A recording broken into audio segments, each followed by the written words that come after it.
I guess we should just introduce ourselves and get this party started. Yep. So my name is Randy Nash. I work at Volition, and you probably know us from the Saints Row games, Saints Row 3, Saints Row 4. Thank you. And I do technical design at Volition. What does technical design mean exactly? Everything. Yes. Making sure we do things right. Perfect. Which is a hard thing to do. Yes. I'm Adam Coster. I'm from the this is my tiny indie studio, Butterscotch Shenanigans. I work there with my two brothers. That's the entirety of our studio. We have no idea what we're doing. I think there's a YouTube channel called that. It's probably our YouTube channel. Probably. Hopefully. Otherwise, there may be some trademark going on. So we make mobile games. We're pretty new to the scene. I guess we all have to wear all the hats in the companies. There are a few of us, but I'm a web developer. But we all do game design and everything else. And my name is Jeff Pulaski. I am a writer at Volition, writing such games as Saints Row 3, Saints Row 4, Red Faction Guerrilla, stuff like that. Are you the one with Lane for the Dillo bat? No, I did not write that. No, that was other people's idea. Yes. So it had to pass by him to get approved. I was not at the studio at the time. He has plugs. I take no blame for that. Yes. It was a glitch in the Matrix. A little bit. So this is about Sandbox design. I presume you all are either developers, aspiring developers, or just into game design. Or just random people. Or just randos. I just wanted to find a seat. Yeah. Somewhere quiet. Not cool. But if you have questions, if there's particular stuff you want to know, just ask. You can just yell it. I don't see microphones around. If there are only a handful of you, so just scream it, and that'll work just fine. How should we start this thing? Well, I actually have Randy, a couple of questions. Yes, right. yes, I came prepared. So one of the things that I want to talk about with you guys first is the concept of kind of unlimited freedom versus controlled chaos. When we're talking about things like GTA versus Saints Row versus another game that is completely failing me at the moment. Just Cause. Just Cause, thank you. I was going to say Last Cause, but I knew that was wrong and I didn't want to say it. Last Cause is like the Just Cause and the Last of Us. Yes. So horribly depressing, but incredibly fun too. Yeah. So we yes, and Far Cry. So we have this wide gambit of having unlimited freedom versus controlled chaos. You have certain entry points into certain missions versus being able to approach a mission from any angle. And where do you guys put okay, that's enough? Like that's enough freedom for the player versus we should let them bring the clown car into the middle of the dance floor and let them blow it up. When QA says it's broken if they do. So I'm gonna make a statement, which is that so Sandbox just goes on the spectrum, and exactly as you're saying. It goes between complete 100% freedom, where a player just can do whatever at any time. And you can imagine like the build mode or the God mode sort of thing in Minecraft. Right? You can do anything at any time. There are no rules. Versus complete scripted behavior, which is like point and click kinds of things like Telltale games, right? Or platformers where you start at the left and go to the right. So and you can have everything in between. So what I'm just going to go ahead and state is that a complete sandbox, 100% sandbox game is actually not a game. It's a simulator. And I don't mean that in a negative sense. People have like this emotion attached to things have to be a game to be fun or anything else, right? And that's not true. But a game is a thing that has these loops that drive the player along, which is a progression track, right? You accomplish a task that allows you to accomplish a new task and so on. So complete freedom is the complete sandbox. And for some people that's a lot of fun. If you have a lot of self-directed, things that you want to do. So like it's like playing Legos is what Minecraft is like in that God mode, right? Where you can do whatever you want. For somebody who just wants to do whatever they want, it's actually perfect. Or for Kerbal Space Program, Yeah. which is one of the best games ever. Of course. It's great.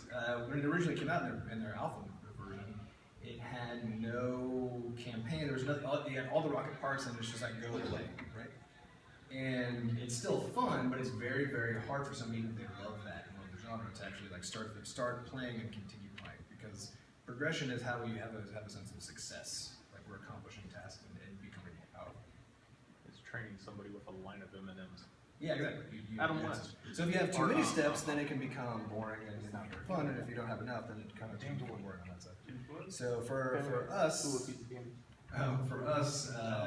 we try to find some sort of middle ground when we can, depending on the game type. If we want a sandbox game, to us, it's basically something where you have a lot of freedom to explore, but where you still feel like there's stuff that you are supposed to do. So like Fallout, or your games, right? Where there are basically quests and things you can accomplish. You can also just run around and go and do other things. But there are always things you can get back to that put you back on kind of a script. Which is That's my long answer. Which is a good thing, considering if, you know, one thing that we were going to talk about here is how to fit story into something that's like an open world sandbox, which if you don't have a linear progression to is going to be a little bit more difficult, considering you can't say, oh, you know we're going to do this first, and then you can go to this part of the story, and then this part of the story, and meet this character, and then that character dies. And instead it becomes a little bit more of a problem where you're trying to tell a full story in a world where you don't know where the player is going to go, at what time, with what stuff. And it becomes sort of a trying to either guess or trying to find new ways in order to tell this story. Kind of like World of Warcraft. World of Warcraft somewhat does it, but even they have a linear progression. Yeah. The fact that you need to be a certain level for it to get to a certain zone. Yeah. So you get this all the stories in the zone that you're in, but then the next part of the story usually is in the next zone when you get to a high enough level to get to it. So in games where there is no level, where it is more of an open world sandbox sort of game, then how do you actually get someone to follow a storyline?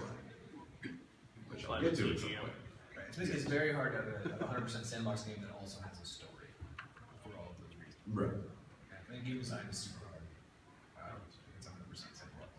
So a quick question about the level design versus the story. Like say for instance, there's a really emotional part in the story. Let's say, oh, one of your friends has been captured and he's now going to be blown up. But you're in a sandbox and I want to go hit people over here real quick, and then I'm going to go save my friend.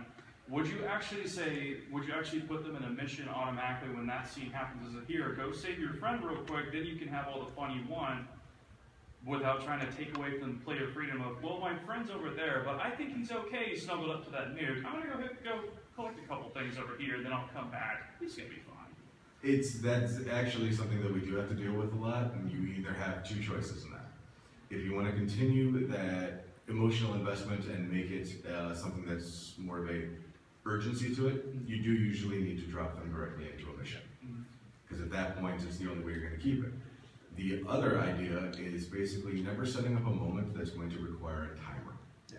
That's something that we tend to look at a lot in a lot of our games, knowing that if this mission's going to end and the player's going to be given freedom to go do whatever they want, and they might even, you know, step away from the game for a while, maybe they can't play for another week and come back and try to figure out where it's at. And it's like, oh, they're not going to have that emotional investment either way, anyway, considering they might not have been playing for a while. So we have to find ways, basically, in order to not set up a timer. Make sure that it's never he's going to die in an hour if you don't go save him. It's more of they captured him, they're going to keep him for a specific amount of time, you know, or for X amount of time, whatever the X is, however long basically it takes you to go rescue it. Right. Yeah, and then you trigger the rest of the events once you actually arrive to that event. Basically comic book time. Okay. Yeah. Basically, yes. Yeah, and this is what most sandboxy story games like Fallout and those games. This is what they do. There's just tons of stuff happening in the world. There are lots of quests that you can be on simultaneously, and all of them seem to have there's a time pressure that you feel for all of them, but it doesn't force you to go do any one of them at any given time. Until you get to the very end and you're trapped. Yeah, right. And then you have to complete it. Yeah, because then you have to experience the end of everything. So. Well, it doesn't tell you to make a new save. That way you can go back and explore everything else. Right. Sometimes we do. Yeah, sometimes, Sometimes, but not in Fallout 3. No, not in Fallout 3. But you can just play it again because it's a great game. So, Yeah. But still, I wanted to go over there and I feel I'm it. stuck over here. Gotcha. Jim, the question you wanted to say? Well, I was actually going to touch on narrative stuff. Go for it. So as a writer, how do you, naturally you want to present the player with a story, and a story that they're going to enjoy, but when we give the player the freedom to do whatever they want, What sort of tricks do you use to get them invested in the story and get them interested in the characters and not always chasing the next big explosion? There's several ways to do it. In particular, in our games, there tends to be a lot of dialogue in our games. Something that actually we would like someday to cut down on, but at the same time, what dialogue actually, while the player is just out playing, gives you an opportunity to tell a story about those characters, especially if you have those characters talking to each other. Now, you're not always, a lot of single player games, you're not always going to have another character that's going to be there with you. Sometimes you will, sometimes you won't. But if you have either that character by themselves kind of mentioning the other characters, at times it kind of makes the world seem more alive, like these people actually exist in the characters' minds. Or if you have things like phone calls coming in, picture-in-picture screens coming in, if you're playing a game with like, like XCOM or something like that, or if that's something come in, then you can actually get character interaction without necessarily stopping the gameplay that the player is doing. Kind of like how you guys do it in Saints Row at the beginning of every mission. You're in a car ride, and those guys really only talk to each other in the car ride on the way to the mission. That's correct. Although sometimes we talk too much while we're actually in combat. We try to mitigate that as much as possible, but still, a lot of that stuff isn't as important. But yes, using anything that, if it's going to be in a mission, or even if it's just going to be the open world, and you know the player's not going to be engaging in something that's lots of explosions, gunfight going on, that's going to be very loud and distract the player. Finding those moments in order to put in either conversations, or if you have games where you're going out and you're actually trying to collect things like audio logs or journals or anything like that, that can actually give us a story part as part of the gameplay, as part of while you're collecting, then those are good ways to actually bring in the story. Another way to do it is actually just through the world design itself. A lot of what you're building your world to look like. I mean, the visuals of it, any signage that happens to be on buildings, it's amazing how far of a story you can tell about your world just through what you're going, just through the world that you're going through. I mean, you look at World of Warcraft, for example, just the architecture from place to place is different, especially when you get to the different races. And right there, you're learning a little bit about each of those different races and each of those different cultures, just through something like that. What's that? From Stormwind to Omegar. Yep, Stormwind or Agmar. Yeah. God, I haven't played in way too long. Iron Forge. Iron Forge, Jolly Horse, yes. That's one of the reasons that you actually want to change things up. Or like if you have more city-based games, you'll have like, even just like a Chinatown maybe in the game, and you'll have like the corporate district and the slums. Kind of like Saints Row has it, GTA has it, a lot of different, few other things. Or there's like background storytelling with like Duke Nukem, where if you find secrets, you find, oh, somebody had this here, but they had it set up for some reason. Right. So we're talking about Portal 2 here. So instead of like forcing them into a mission in order to see it all the time, sometimes just things that they can see, things that they can find while they're out in the world, makes it seem more interactive on their part, and it makes it so you can fit story in a way that doesn't have to be linear. Yeah, it's really good to put story in the background. So you're probably all familiar with Saints Row. I mean, who's not, right? You're probably not familiar with our studio or the game that we're working on, but it's an open world crafting RPG, whatever. It looks good, it's on the floor. Yeah, it's on booth 459. Want to play it? Oh, sure. It's at booth 459. It's crashlands.net, and you can go learn all about it there. I think it's really cool. We're not gonna brag about it up here. But, Much. Might as but well. you You already check did it the plug. but anyway, so what we've been doing in that game is we made the game first as a big open world sandboxy kind of thing, except it does have progression because of the crafting trees and stuff. But we wanted to actually add narrative to it. We wanted a story in this game, and that's something you don't see in crafting games. And there's a good reason for that, right? Because there's a crafting loop that you have to climb up, and how you mesh that with the story is not obvious, because a lot of players who are going to be playing a crafting game just want to craft stuff. They want to build things. They don't want to be interrupted by story, forcing them into different avenues and whatever else. And so what we decided to do is actually similar to what these guys are doing and what Fallout does, which is there's one linear path that takes you from the beginning of the game to the end, right? And you can follow that and never see anything else if you wanted to. You can leave and come back to that path at any time. and keep on learning the story that's driving the main characters, or your character's progression through the thing. But then you just add tons and tons of stuff outside of that. All a bunch of smaller loops that you can go out and explore, because those fill out the world and make it feel like you're living in a place where each one of those things can teach the player something interesting about the universe that you created for them. And so we're trying to do exactly the same thing, because we didn't want to force players to do any particular task, but we want to reward them for doing it, for exploring the world and interacting with other parts of the story. So we have a linear story that takes you from start to finish, and then we have these side quests that you're out exploring the world and just stumble upon little villages of aliens that you can go chat with, and they'll be like, hey, can you get me some things? The creatures that are my pets have all died, and I need some bait, whatever, just all kinds of random quests, right? And then they'll give you rewards, and they'll tell you things about the world that we have now and try to reverse the player. But a player doesn't have to experience any of that if they don't want to, and they can come and go into any of those stories at any given time. So the story itself kind of becomes a little bit of a sandbox. You'll see that in a lot of games that are pure sandbox basically don't have story, because you can't really stick those things together very easily. It's more open world versus sandbox. Yeah, right. So I want to jump back real quick to something you said, that Sandbox is not a game. Right. I know people got upset when I said that. So if we look at something like Space Engineers or Minecraft as the classic example of a sandbox game in this case, would you say that kind of the game is in the eye of the beholder? Yeah, no, that's right. Those are environments and simulators that allow the player to create their own game, right? Which is and I think that's very cool and an important place for that. I have nothing against that. I'll make sure that's very clear.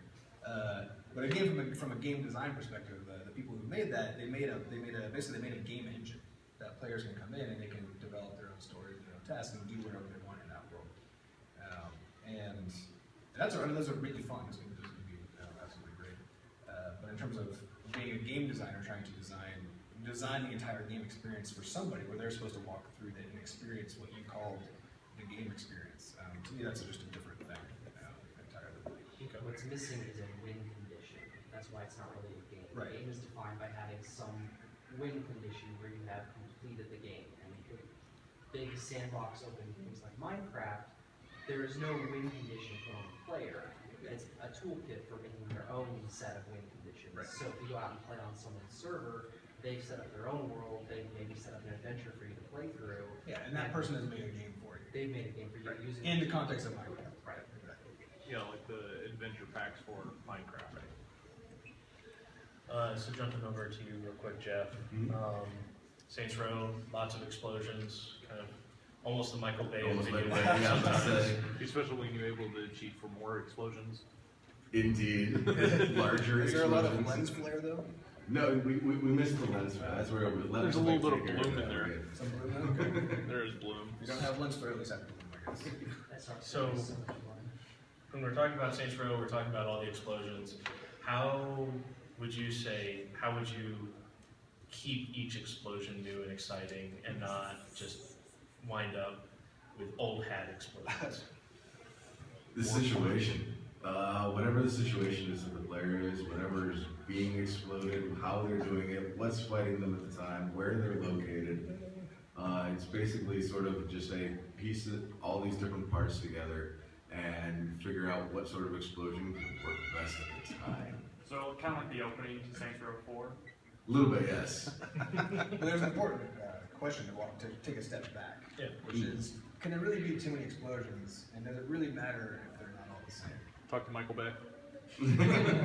But think how much money he makes making those movies, and how fun they are to watch. So then Just that throw means out you there. need more explosions. Exactly. The more explosions, the better. We actually, in our games, because we're new at this, right? So we can't animate things very well, and it's all 2D anyway. And anytime we have trouble getting something to look right, we just put an explosion on top of it. Exactly. Because what it's it's a cartoon. Things can explode whenever we want them to. You need to make it rainbows. Yeah, because like when we first made it, so when we were trying to throw an object, and my brother was coding it. He knew how to make a parabola from the ground to the ground, but he just couldn't figure out the math to make it higher, to start higher. So he made it start at the player's feet, which doesn't make any sense if you're throwing something. So he just put an explosion at the bottom, like while you throw a thing, so that it hides from the player the fact that it's actually coming from, which is now fixed. Use of explosions. There you go. It's going to be used on it. We're firm believers that explosions are the key to game development. What's your answer? I'm kind of along the same lines. As long as it's not the exact same situation. I mean, if all you're doing is, oh, I'm going to walk up to this bomb, or I'm just going to shoot this thing and it's going to explode, and it's always the red barrel. As long as there's variety, and sometimes it's the blue barrel, and sometimes it's the crate, and sometimes it's as long as the situation is changing, just kind of having that freshness in there. Right. But it's also I the think context. goes along with. Yeah, the context. Because like Half-Life 2, right, where you have, because it's always the same barrels that explode. Yeah. In that case. But they'll position them in such a way that it becomes a puzzle. So you have to like knock the barrels down and blow them up at a certain position to kill bad guys. Red Faction really did that pretty well as well with the destruction, trying to throw the barrels, get them somewhere where when you blow them up, the buildings fall down the way you want. Right. So basically, the sameness actually serves as a cue to the player. Hey, this is a part of the puzzle you get to blow up. So in that case, it actually has to be. Yes. In But the if it's a next thematic piece, then you might be different. in the next Saints Row game, could you add in an Easter egg that includes this panel and whatnot, where you can find it? Just exploding, or is it In whatever game we may be making next, who knows? It's possible there will be panels of people speaking, yes. Well, it'll only apply to the people here that plays it. It's only us. We're the only ones that know the joke. It's a small insight? Right, get a picture of all you guys, and then Yeah, that works. This could be a ransom for that. There you go. Shut the Just doors. as a warning. So I know we usually do user testing at Volition. Have you done any player testing? We yet do, for the yeah. project? So we're a tiny independent studio, so we can't. I don't know what you guys do. I mean, there's all kinds of industry problems and things, but we just literally can't. We can't even pay ourselves actually very well. For a long time, we weren't paying ourselves until a few months ago. So we can't afford to hire people to do it. But the thing is, we try to have a very friendly relationship with our fans. So we have really active forums, and we email the players, and so we have a good relationship with people. And so they don't see us as like, we could be paying them, but we're choosing not to because we're an evil corporation, right? So we didn't have any trouble finding people to test stuff for. So we tested the alpha version already about 9 months ago or so. Just brought in a small team of players. They each put in more than 20 hours over a couple weeks and provided just tons and tons of useful feedback. And for this next round, we have to do it again, but now we have this problem where the game, without even the story, which we're still adding, has 40 hours of just progression content for crafting. Right? It's just We can be beta testers. so we need beta testers. Actually, we have a beta tester application at crashlands.net, so you can scope that out. But yeah, so we'll be having a closed beta where we're inviting players in, and for us, we basically are at the position where we just have to say, we may not even be able to give you this game for free as a tester. Right? This is basically if you're going to own the game anyway, if you're excited about it, and also want to be involved in the dev process and hang out with us basically, then you can get involved early and take part in that. And that's basically what we have to do. Okay. I know for us, and it's one of the good things about having the Sandbox game, trying to put a story into it, is having people test it. Yeah, you have to. Considering they're going to be doing, you get a room full of people in a game that's a very open world, you don't know what everyone's going to be doing. Yeah. And paying attention to what they do, how they do it, what aspects of the game itself are they playing, the world itself are they exploring, the story that they're finding, and you're able to see, well, they never, we had round and round of testers come in, nobody ever found this one thing, perhaps it's in a location that is not going to work out for bringing it forward. So we'll have to change what we're doing based on a lot of the playtest feedback that we get back. And it's absolutely invaluable for any developer of any size to make sure that you have people that come and play test, because how you're making the game, how you think the game should be, is something that you're probably projecting sometimes into what you're making, and not everyone plays the same way you do. Yeah. And that's a very valuable thing to know. Right. And when it's an open, it's a fairly open world game, because games have all these parts that interact with each other all the time.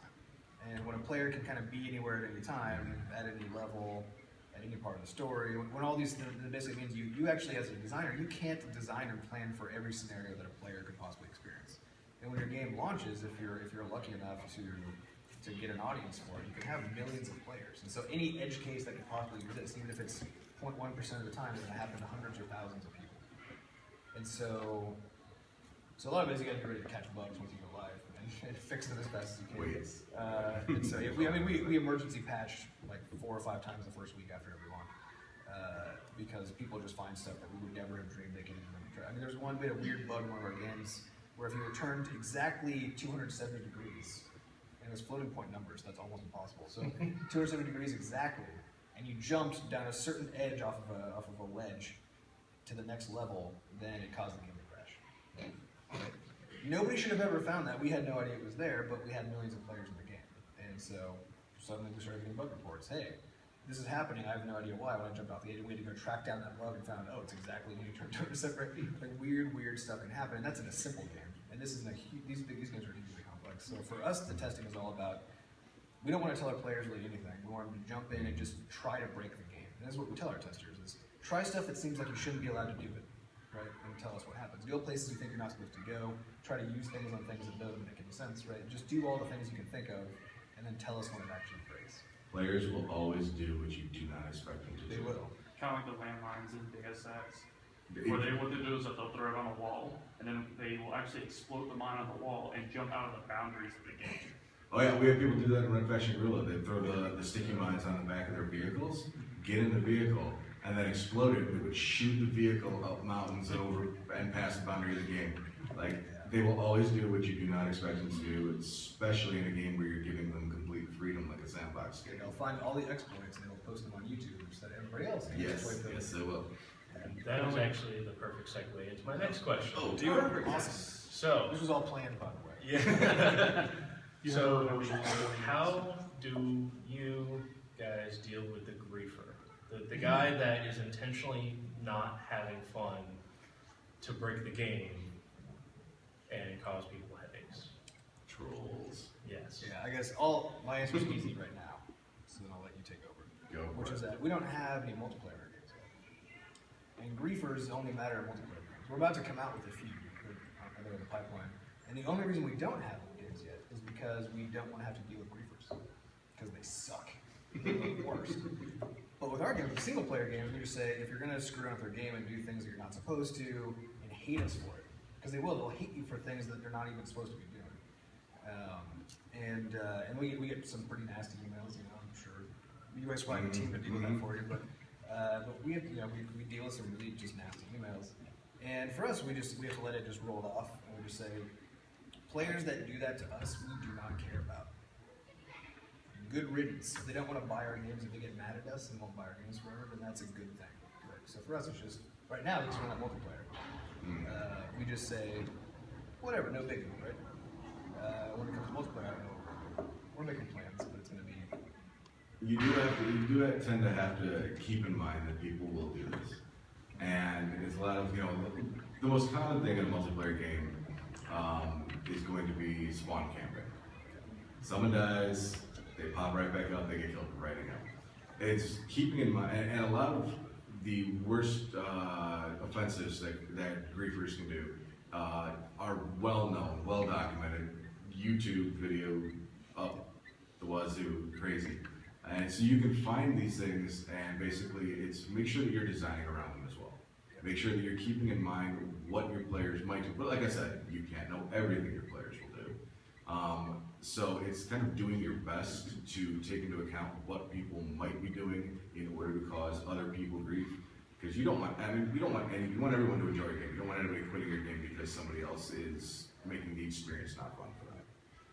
So trying to mitigate that as much as you can, just basically by understanding what the most common things are and trying to design, especially when it comes to multiplayer, trying to design multiplayer around that. And for instance, we have, friendly fire is another one that some games will turn on, but it will be an option specifically because that is the easiest griefing thing possible is killing the guy you're supposed to be working with.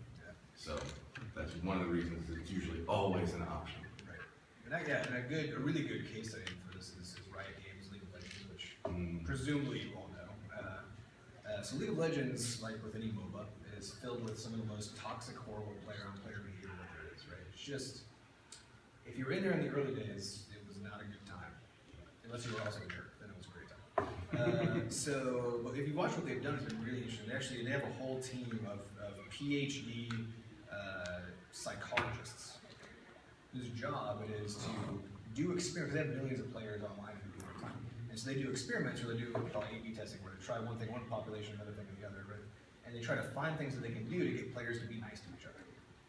And that includes, even like really weird, simple things like change the color of the text that shows up at certain points in time, or change the wording of something that they say to players who are entering a match.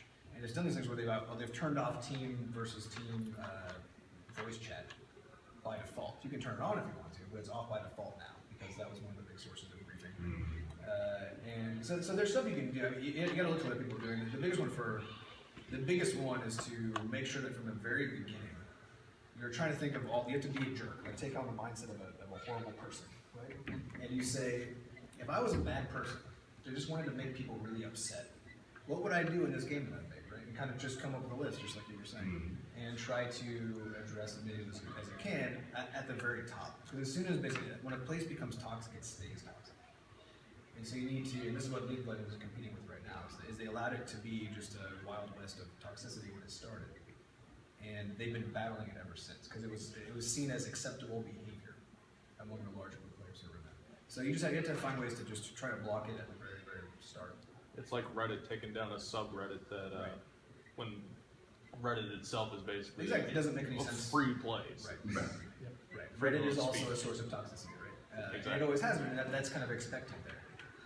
And so so then when they come in and slap a band-aid on it by taking off one of the particularly toxic places, all it does is create hate. It actually creates more toxicity.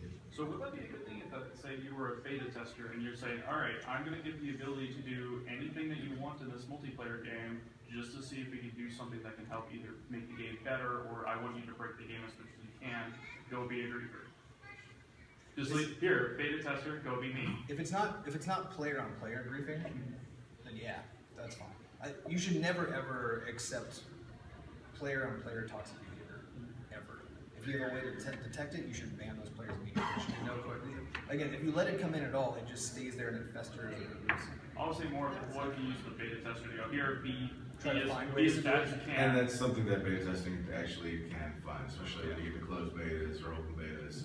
And that's usually why there'll be that big day one patch on games that have the betas out there, is because they're finding all the things that people are doing either to exploit the game or to make the game not fun for other players, and they will make sure that they try to curb that behavior. You also see that even outside of sandbox games. I mean, if you look at any sort of adversarial multiplayer, Call of Duty, the reason they do those betas is because, oh look, you can run around with the AR-15 and never stop sprinting and one-shot people in the leg, and it's entirely overpowered. And you just sit there and you can watch with the telemetry that a lot of games have now. You can watch, oh, the player base started here with the AR-15, and now 90% of the players are using the AR-15 because everybody's getting killed. Yeah, and it's actually very cool. If you have a large population of players testing your game, they'll tell each other everything. Yeah. And so if you find that the population of players, you just do some statistics on it, right? If you find that the population of players are doing something that seems like it's really not what they should be doing, then you know that there's a problem and you can go track it down. Hence the dreaded word nerf. Yeah. Things usually get nerfed for a reason. It's one of those things that a lot of people who are not in game development, they get very upset. Something gets nerfed. They assume it's a money grab. They assume it's a money grab. They don't understand why. In game development, it's simply because you're trying to bring a balance back to the game so that everyone can have fun instead of just the people using whatever it is that is way overpowered. World of Warcraft is Oh yes. a great example of that. Exactly. They I know. do it every 3 months or whatever. Yeah, Final Fantasy XIV just came out with their new expansion, and they nerfed some of the classes as well. But they're trying to basically find ways to make the class less obvious and more fun and more interactive to play, and not more powerful than any of the others. It also doesn't help when people have access to a cheat engine and can change Yes. the floating points. Very It's much. very frustrating when so again, our first games are small mobile games, right? And you can't sell games on mobile. Some of you know, it's very hard anyway. So it's all free to play. Just put it as 99 cents or free with ads. Free with ads, so if you go free with an opportunity. But every time we launched a game, the first YouTube video that pops up invariably is somebody hacking it and getting everything that could possibly be gotten in the game for free. Right? It's just so frustrating. It's like the first thing you see every time you do. That's off topic somewhere. Stop. Well, I mean, GTA 5 took care of that by making it to where the multiplayer, it actually corresponds with the servers that they host there. Yeah, well, that's and the then big. it transfers data back and forth. So even a cheat engine can't tell the game, hey, change this floating point, Right. because the game will correspond with the server, and if it doesn't match up, it won't allow it. And you can do that with sort of like the web idea of making a token that represents all that, summarize like a hash, an MD5 hash or something, right? And just check it to make sure it's what it's supposed to be. Yeah. So there are ways you can get around that kind of stuff. But those themselves can just create additional bugs, because of course anything you do to the game, when you're trying to prevent people from doing things they're not supposed to, will also potentially impact people who are honest users, your main player base, which is a big problem with DRM. Yeah, we got about 10 minutes left. Are there any questions out there? Is there such a thing as too many collectibles? No. Like with Unity, where there's little dots that says, "Here, you can collect me," and it's all over the map.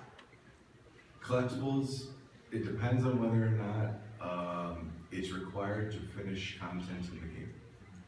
So if it's a completely optional thing that'll maybe give you some achievement or something like that, we've actually found that the collectibles, especially if you make collecting them fun, Yeah, like like Saints with, Row 4, for instance, with Saints we Row did 4. not expect that to, like, there are people who would just, like, they just started collecting things, and for hours they would just be collecting the orbs, and they're like, it's been 2 hours? What? This is like, they didn't even realize how much fun it was, and we're like, okay, this worked out really well for us. But it's not required for anything. It can give you some bonuses for doing it, but you don't need it to play the game, and at that point, put as many as you can in. I would say, for one thing though, is it adds a novelty aspect to the game, because it's like an Easter egg hunt, right? Yeah. So from that way, I can say that there can be too many, because like if you went out on an Easter egg hunt and there were eggs all over the lawn and you could see all of them, right? That would be a pretty lame Easter egg hunt. But if you knew there were exactly 10 and you couldn't see any of them and they couldn't be anywhere, right? And that's really interesting. And my favorite with that is probably Fallout 3, where they have the little bobblehead dealies. Oh, God. Yeah. I've only found 2 out. Right. And because they're so hard to get, and they're so much fun, because you learn story as you get them and everything else, and you don't need them. But now when I go, I've replayed the game some horrible number of times, but every time I do, the first thing I do now is go track down the bobbleheads, because it's part of the fun of. I've played the game for 7+ years, and I've only found 2. And I refuse to use online guides. That's the spirit. Keep trying. That's how you do it. Because I'm going to say I collected all of them, but I did use a guide. The only reason I use the guide is like, hey, I beat the game already. I'm just going to go ahead and collect all this stuff now. Which is why I'm glad that inside some of the games, like say Saints Row 4 and Saints Row 3, they have the collectible finder. You don't have to buy it, but you can. Yeah, and even when you buy it, I believe you can turn it off if you want to. I think what it is you can filter out some of the Oh, collectibles. yeah, that would be okay. I think that's just on the map though, is that you just filter them out from your radar. And psychologically, there's the concept of having different player types. There's the player that likes to collect things. There's the player that likes to customize their character. And if that is a particular player type that a game is shooting for, then yes, definitely. Like, you're not going to satisfy the collector by only having one little orb that you can find. The collector is going to want to explore and find 100 of these things or 50 of these things, as long as it's not everybody can do it. Because if it's just just follow the trail and get all the things, then that's not giving them any sort of challenge, because everybody can do that. And collectibles actually tend to work best in an open world sandbox game. Yeah. Simply because there's nothing worse than you're playing a linear progression game where once you beat the level, you can never go back to it. And it's like, oh, I missed that collecting thing. And even if you didn't want to do collecting now, maybe later on you're like, wow, I wish I did that. So, it's I one think of a the good nice example things. of that is Ori and the Blind Forest, which is such a beautiful game. Yes. But yeah, they have the same thing. Is that you get sort of advances in what you're allowed to do as a character. You can double jump later on and use some other things. But some of the things you're supposed to be finding require those. And so if you don't have them yet, but at some point you can't go back, or at least you can't go back for a long time. Oh. Yeah. So then all of a sudden there are all those things that you knew you could have gotten somehow, and you wish you'd gotten another would make you more powerful, but then there's no way to go back and get it. And that's just frustrating. It's not fun. Yeah. That was BioShock Infinite, there's a mission where the key is in the next mission, but you can't go back to unlock the chest in the first one. Right. It's right there, the one moment where you first get the ability to glide on the rails. That seems to be a little bit of a problem. Sorry, that was a long answer to that question. There was. Anybody else? Yes. Do you work with procedurally generated maps and what are Yes. your thoughts? Have you guys? Why extensively? So our games, we're a tiny studio. We don't have time to do level design, that kind of stuff, because level design is hard work. To make a good level that's fun for the player is really hard. So we cheat. We do procedural generation, which sounds cool, and that's a feature usually, but really it's cheap. And if it's not fun, it's the engine's fault. Exactly. We didn't design it, the game did. Although but if it is, it's still your fault, because you didn't make a generator that's good enough, right? But so actually, all of our games have the things that you have to interact with are procedurally generated. So in our newest one, Crashlands, it's a infinite enough 2D world with biomes and different kind of land types, different resource distribution. All that stuff is generated with a noise map, so it's all permanent noise, if you know what that is, based. And it's completely random, so every player has a different experience. Now we're on top of that story and stuff, which is getting weird, right? But we have so ours is an exploration game, right? So we have we'll place villages and things. We can place them absolutely on a map, regardless of what they're going to be on. So they could end up on water or whatever. We'll put tiles underneath them, or they can be randomly distributed, so that no players will actually know where it is at the beginning. So for us, that's a way we can kind of add a lot of, we can add replayability, add surprise, and make it so that people can't just go look up the answers to how to play a game. But mostly, it's as a small studio, it's the only thing you can get away with. And it's hard to make that engine. Like it took us weeks and weeks of development time to make it so that it did a good job. But then once we did, it makes levels for us. We just sit back and we can make levels forever. And our other games do that as well. Did you have a question about it? You can talk to me after this too. It seems like every project I work on always winds up being like, well, we don't want to make a big long game, so let's do procedural generation. We had some problems with the last one I was working on, but our lead programmer got really into procedural generation. And so he had all of these art assets that never actually got used because he made this really nice level generator.